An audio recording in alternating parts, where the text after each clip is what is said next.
You're listening to There's a Better Way, smart talk on healthcare and technology. If you're up for energizing and story-driven conversations with national healthcare leaders driving industry innovation across the country, then you are in the right place.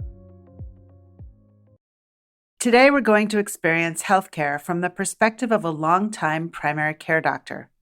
Our guest today is Dr. Eric Weidmann, and he's kind of a rare breed, in my opinion. He describes himself as a classic overachiever in math and science as a baseball-playing do-gooder kid. There's nothing rare about that, of course, for someone who goes on to become a doctor. But the rare thing was his approach to life and his life's calling. Dr. Weidmann had always wanted to contribute to the greater good, also not rare for a doctor. But he ended up doing so in two ways, one in the primary care clinic and two in health technology. One role fed the other. What truly fed him was being exactly where he needed to be, a doctor taking care of patients, a doctor who saw his patients become parents, then grandparents, a doctor who had the chance to jump into the inner circle of his patients' lives at critical times and then see the results as he cared for multiple generations in the same 3 rooms of his clinic for over 30 years. We're talking about helping healthcare heal itself on the podcast this season, and Dr. Weidmann has been doing just that since the start of his career. And I'm excited for our audience to find out how. So, a warm welcome to the show, Dr. Weidmann, and thanks to our audience for tuning in. It's a pleasure to have you on the show today, Dr. Weidmann. Thanks. It's good to be here. Thanks for the invitation. Well, we're talking about the evolving care team on today's episode, something you know quite a lot about as a family doctor for many years in Austin, Texas. Although I should say that patient care isn't the only thing you've done in healthcare, Dr. Weidmann, and I hope it's fair to assume that your viewpoint has also been shaped by your experience in business. You've been a doctor treating patients, and you've been deeply involved in health IT as a former chief medical officer.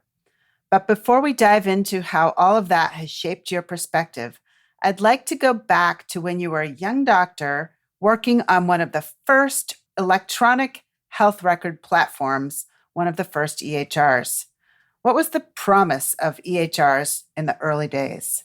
Well, thanks, Melanie. I appreciate the opportunity to think back to the good old days as they were, when we scribbled prescriptions incomprehensibly and had lots of phone calls with our pharmacy friends to clarify what we meant. Thinking back, I view that as kind of a desperate plea for help to clarify data systems and interchange of information.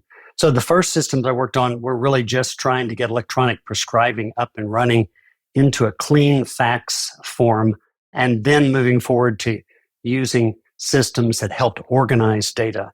So early on, that promise of more clear records, quicker sorting, better organization for continuity and chronic care, which is what I spent my whole career doing. And so that was the big promise. It was slow to evolve, but still, it has very much evolved. Right, yeah. So how difficult was it to build that first EHR, that first implementation in your practice? Well, in a practical way, our first builds and our first attempts were really spin-offs of our billing systems. Because again, the data systems that had been legacy for all these years had been built basically on accounting and billing and reconciliations. The bigger challenge was putting meaningful clinical patient provider data into what was legacy kind of a billing machine. And so that was the difficult fit that we kind of slowly transitioned through in the 1990s. Right. Interesting. So you started with the billing system and built an electronic health record from there. If you could have waved a magic wand to build the perfect EHR back then, what would it have looked like? If we had really been able to rethink our whole system, magic wand, poof, build it from scratch for the entire machinery. We would have thought about more population health, group health, family units, community units, and how we can put those at the center of the machine that drives health information both to patients and back to systems, which is what we've been trying to recover this most recent decade. So let's go back a bit. So, to your decision to study medicine. Tell us about how you got started. I was a classic do-gooder, overachiever, math and science kid who liked to play baseball. And so when the baseball career doesn't look very shiny, you start looking at other ways to make a living and contribute. So the thing that kind of morphed me toward medicine was this idea that, med school was a big challenge, math and science built into it, but yet it had very much people involved, people in community. And so that was something I wanted to make sure I naturally anchored the rhythm of my day, my week, my year into people, relationships, and community. I saw a lot of my colleagues. I have an electrical engineering degree from UT Austin. That undergraduate degree would naturally kind of shove me toward not the community and people and relationships unless I wanted to do team management, sales, and things like that. And I wanted to stay with kind of more the meat of relationships. And so medicine seemed to be the natural path to that. And then med school at Southwestern UT Med School in Dallas was another kind of decision point of how do I stay closer to the ground of the community, and that's a family medicine or a general medicine kind of practice that I kind of gravitated to because of the same point. I wanted to be able to apply things that seem challenging to learn, keep up with, and manage, but stay firmly rooted with the people in my community. That's how it works out. Staying in the same 3 rooms, taking care of the several generations of patients for 35 years was exactly what I wanted. And as I did that, it's a really silly thing, but in the early 90s, the fax machine actually hit medicine, and it was not welcome. This new technology of a facsimile on thermal paper that was not very long lasting, not very clear, and was it truly secure and was it not? And I just shook my head in shame that my peers in industry could not embrace something as remedial as a fax machine in 1990. So that actually jumped me into looking around and seeing how I could up the game and up the bar. And it seems silly, but that thought of we need to deploy technology. We're drowning here. We've got, I was entering a practice that had been around since 1968, and the files and paper charts and same in my residency. It was all so disorganized, so hodgepodge, so difficult to deliver organized care or do any sort of patient recall. You'd ask physicians, what's your vaccination rate?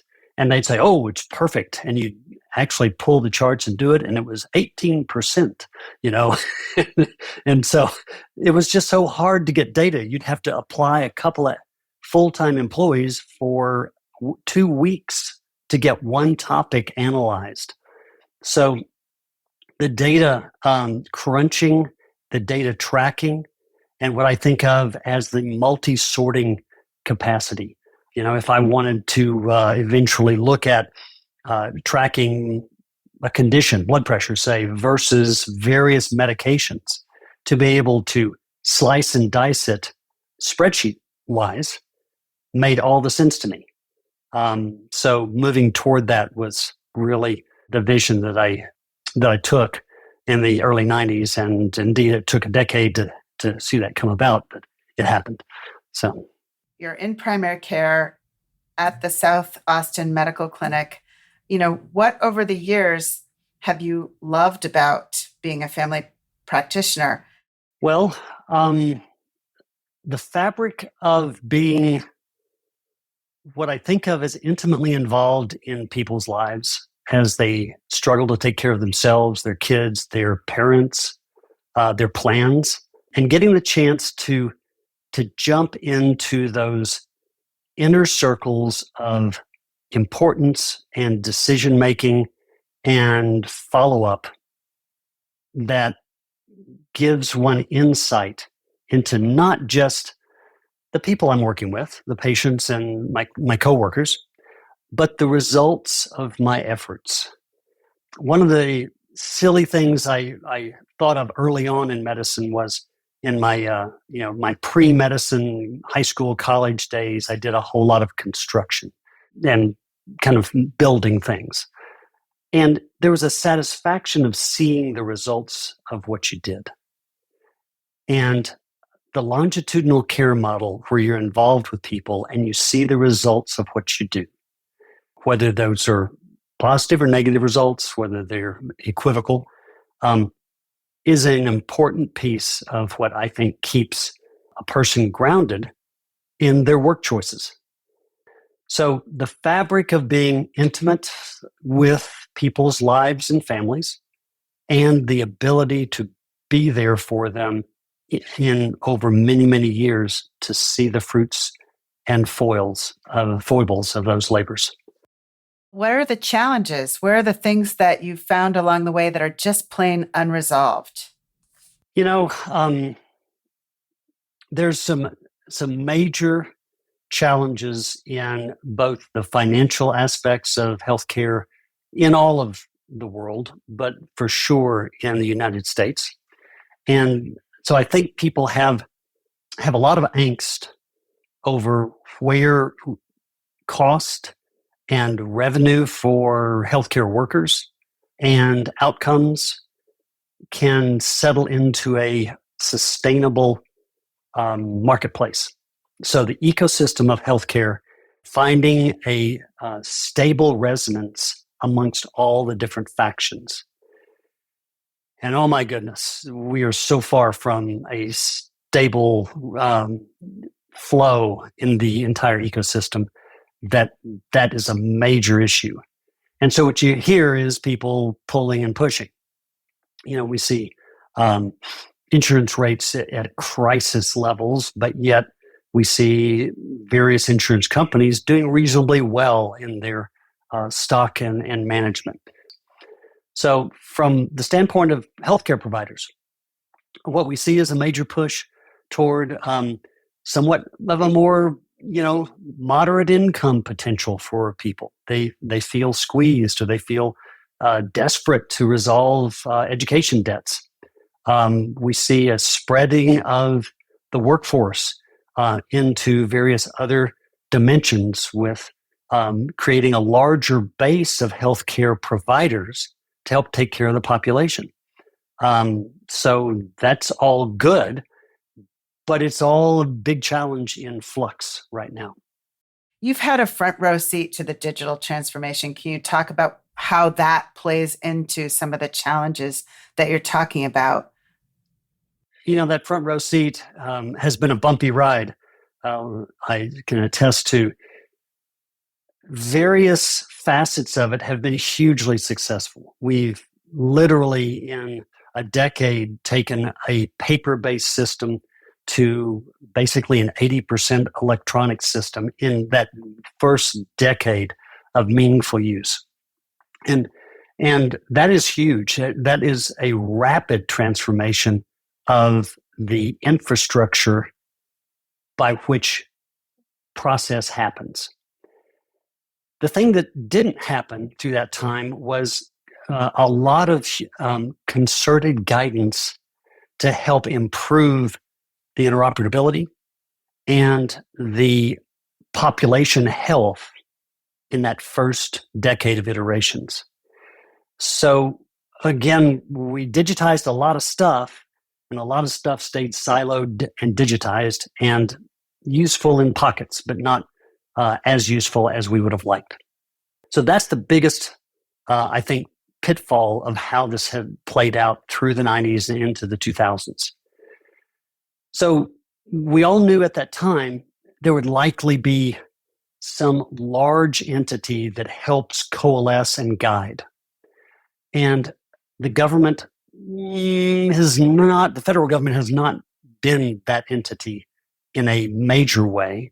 They've given parameters, but it's been loose enough or burdensome enough that it really hasn't broken down the competitive commercialization that fragments our data systems.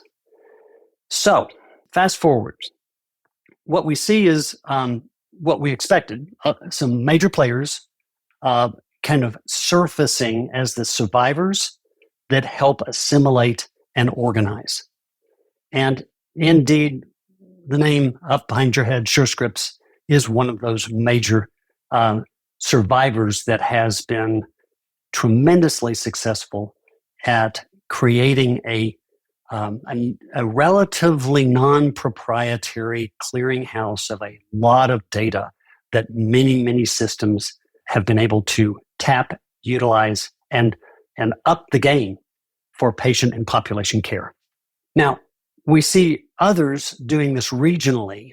We see the specter now literally in this year, in late 23, 24, 25, of the qualified health information networks, the QHINs, upping that game another level of data interoperability. So on the tech side, on the data crunching side, on the data sharing side, that's the rocky path that has brought us to a hopefulness for this next 5 years. Now, the other part of this is the data does not get patients interlaced with providers and populations and communities healthier. The data gives the opportunity for the players in the ecosystem to do a more efficient and more comprehensively effective job. There is clearly a shortage of primary care, and there are a set of other care providers who are pulling in and at least not taking on the primary care, physician's full job, but taking some of that burden off. So what has been your approach to collaborating with other members of a care team in your practice? Well, lessons from the past. I recall, now I don't even recall when it was, maybe 1998, pharmacies started delivering vaccines, seasonal vaccines particularly. So flu vaccine, basically. And the medical community was a little bit apprehensive about what that meant. And quite frankly, some of the pharmacists said, well, I don't know that I really want to be giving you vaccines. And so there was this reorganization that happened over a few years. And now it's like, oh, thank goodness somebody else is helping give all these vaccines. And the providers basically count on it and offload a lot of that routine and seasonal surge in workload to pharmacies, to vaccine clinics, to other folks. Now, as we look at spreading the primary care base to some protocol-based non-physicians, to other resource, to people who have independent practice rights in different states, nurse practitioners, physician assistants, midwives, nurse midwives, pharmacists.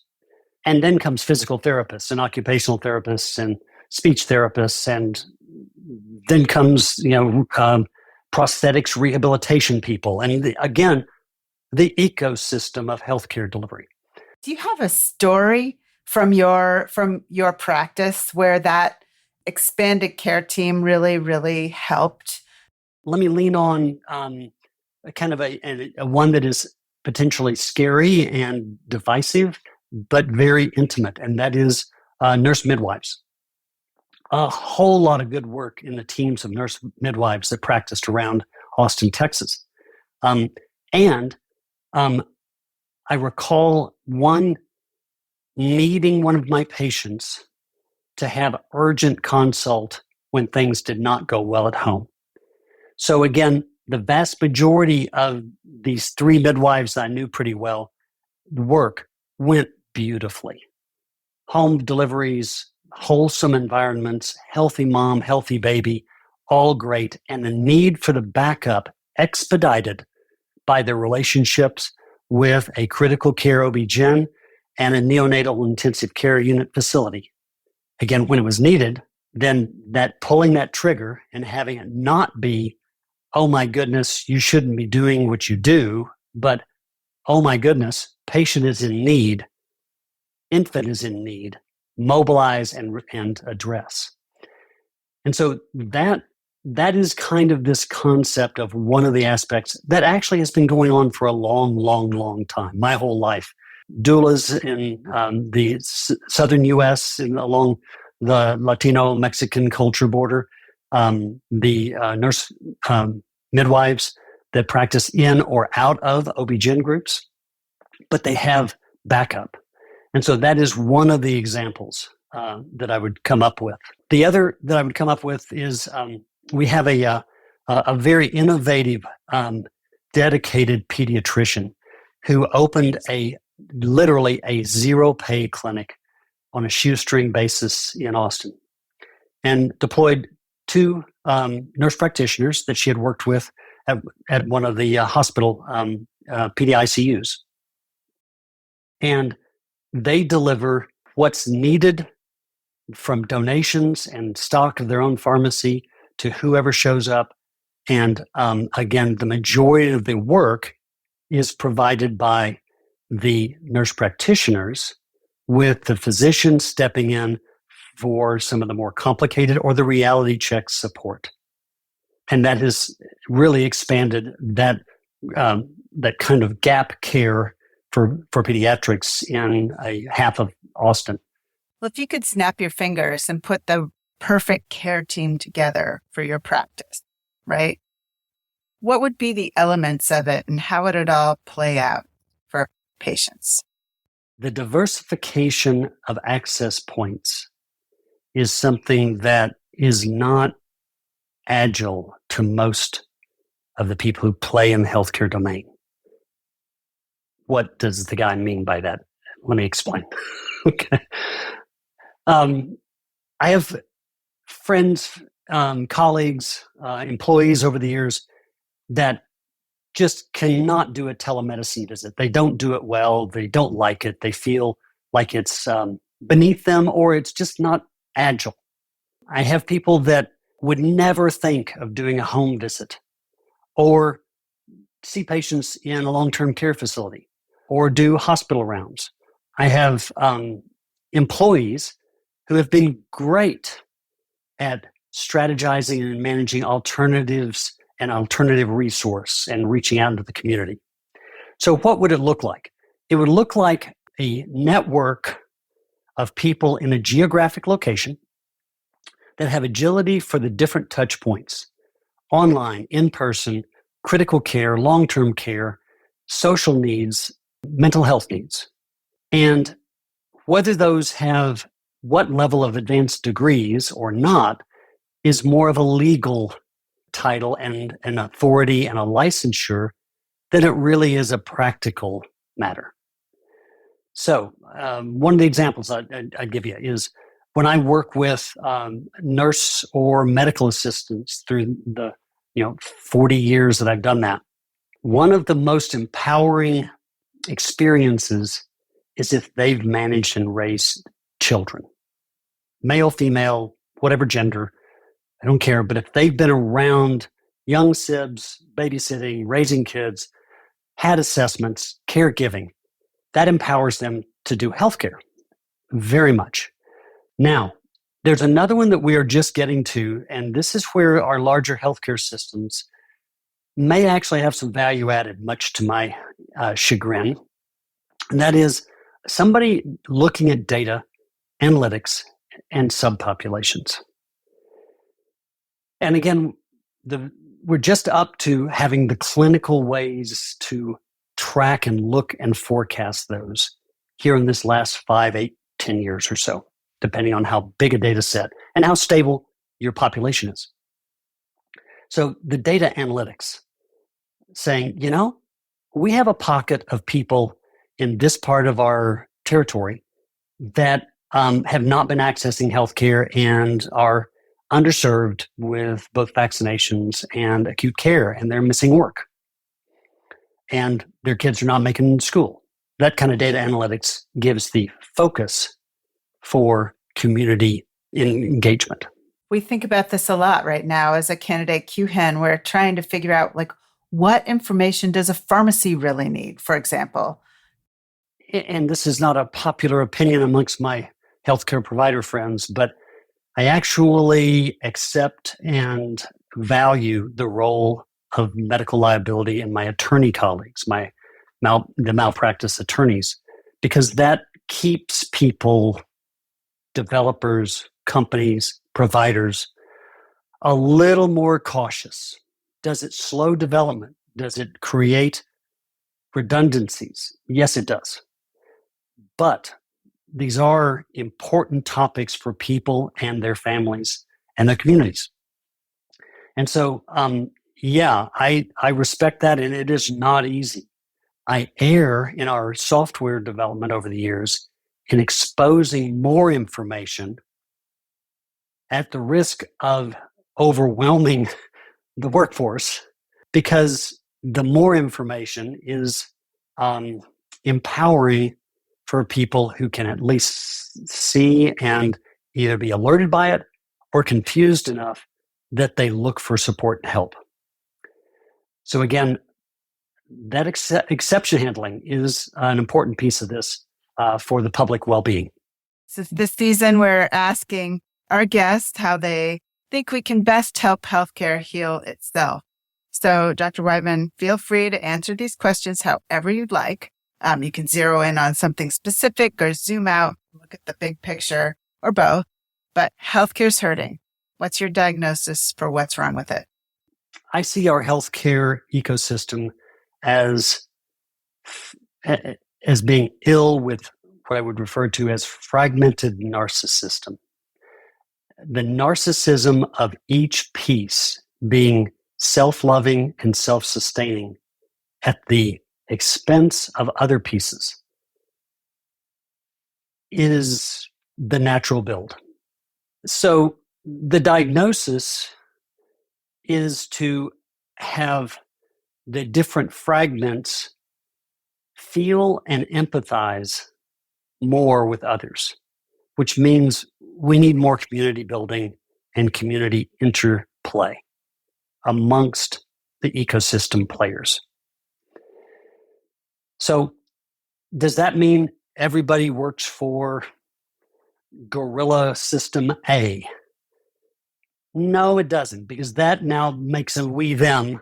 It's about more usually people being involved in the healthcare of their community and seeing the results and failures of those different players' actions. So transparency is the RX, is the prescription. I think transparency is a very important thing, and I've been a promoter of that all along in how people use an EHR, in how they share results, in how they articulate things. I think transparency breeds a little bit more interplay and empathy and understanding. Transparency breeds community, and community is the prescription. Transparency, community is your prescription for healing this fragmented narcissism as you explained it.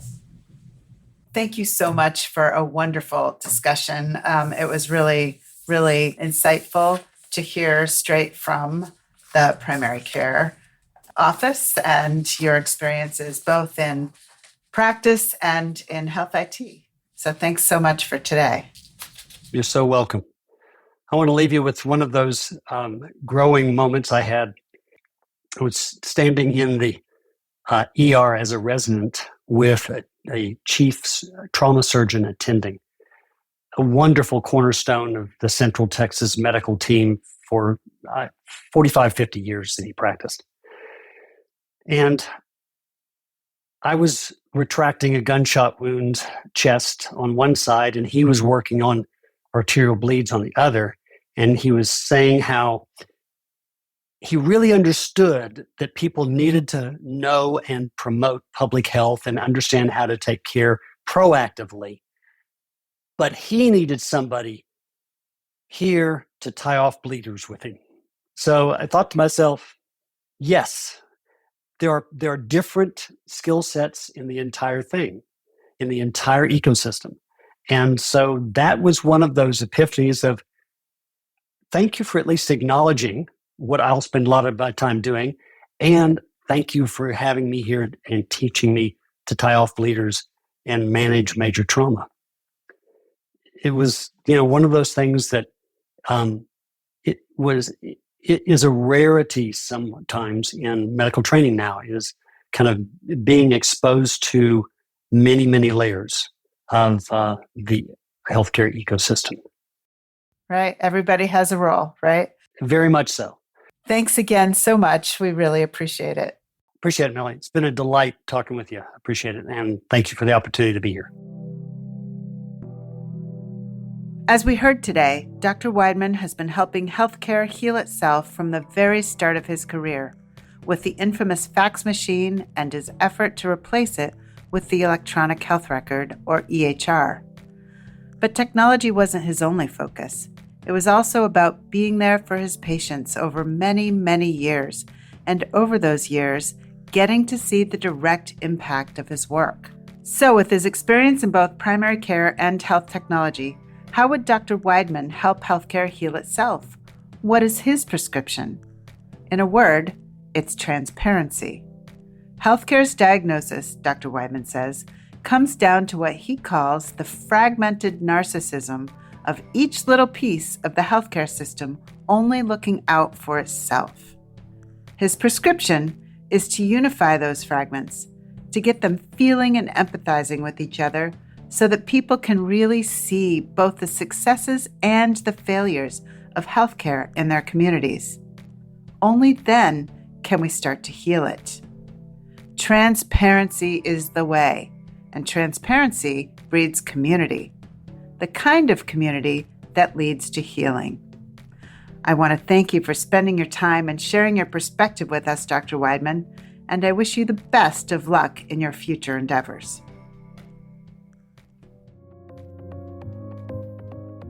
Thank you for listening in today. If you've enjoyed this podcast, please rate, subscribe, and review. There's a better way. Smart talk on healthcare and technology. With your help, we'll be able to continue to bring great conversations to the fore and to the wider listening public. Thank you.